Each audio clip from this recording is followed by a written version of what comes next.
The morning sun was already high when Aaron Cole realized that every second mattered, because this was the day that could finally pull his life out of the shadows.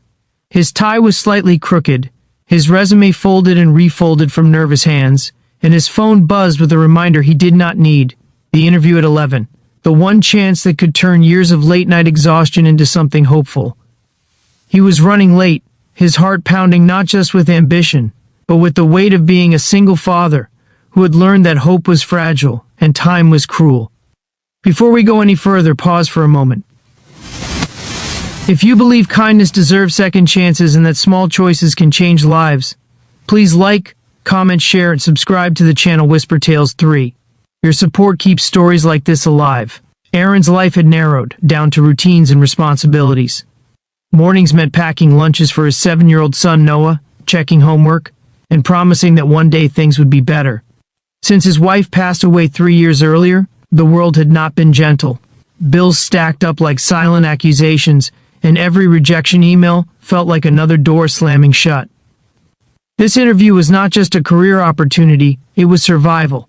It was the chance to move out of the cramped apartment, where walls felt too thin to hold dreams.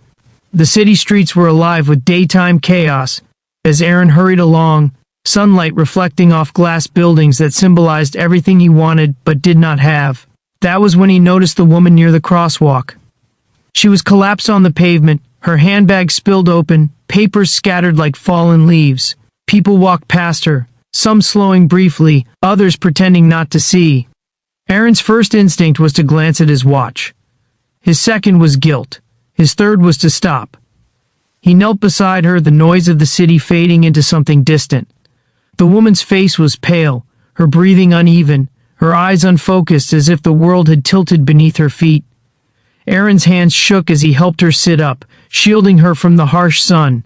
He could hear his own heartbeat louder than the traffic, each thump reminding him of the ticking clock he was abandoning. He waved for help, called emergency services, and stayed with her, even as precious minutes slipped away. While waiting, Aaron learned nothing about her status or wealth. He saw only a human being in distress, someone's daughter, maybe someone's mother. He offered water, steadied her, and reassured her with a calm he did not feel. When the ambulance arrived, relief washed over him, followed immediately by panic. His phone buzzed again, the interview time flashing on the screen like a cruel joke. He knew in that moment that he would not make it. By the time the ambulance doors closed and the siren faded, Aaron stood alone on the sidewalk, suit wrinkled, future uncertain. He felt foolish and noble all at once. Missing the interview meant going back to square one, explaining to Noah why hope had been postponed again. He picked up the woman's fallen papers and handed them to a paramedic, then turned away, the city resuming its indifferent rhythm. The rest of the day unfolded slowly, painfully. Aaron called to explain his absence, leaving a voicemail that sounded weak even to his own ears. He spent the afternoon at the park with Noah, pushing him on the swings while pretending his mind was not racing with regret. Sunlight filtered through the trees, children laughed, and life went on, uncaring of his sacrifice. That night, after Noah fell asleep, Aaron sat in the dim kitchen, staring at the ceiling, wondering if kindness had cost him everything. The next morning brought an unexpected email asking him to come in for a rescheduled meeting. Confusion mixed with cautious hope. He dressed again, daylight spilling into the room, as if urging him forward. When he arrived at the sleek office building, the same one he had missed, he felt out of place, like someone who had wandered into a world not meant for him. The conference room was bright, sunlight pouring through large windows. Executives sat around the table, their expressions unreadable. Then the door opened, and the woman from the sidewalk walked in. She looked different now, composed, confident, her presence commanding the room. Recognition hit Aaron like a wave, leaving him breathless. She was the CEO. The room seemed to hold its breath as she took her seat at the head of the table. She spoke about leadership, about values, about how companies were built not just on profit but on people. Then she turned her attention to Aaron. She explained how she had collapsed from exhaustion, how doctors warned her that ignoring her limits could have ended everything. She shared how a stranger had stopped when no one else did, how his choice reminded her of what truly mattered. Aaron listened, stunned, his hands clasped tightly to keep from trembling.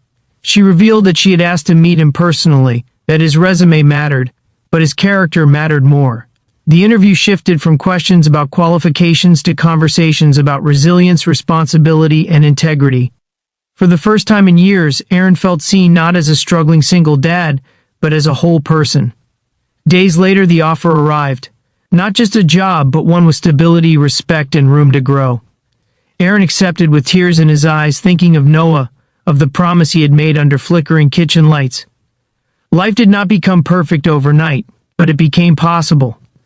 Mornings felt lighter. The city felt less hostile. Kindness, it seemed, had a way of circling back. As Aaron walked Noah to school one sunny morning, hand in hand, he realized that saving a stranger had also saved a part of himself he thought was lost.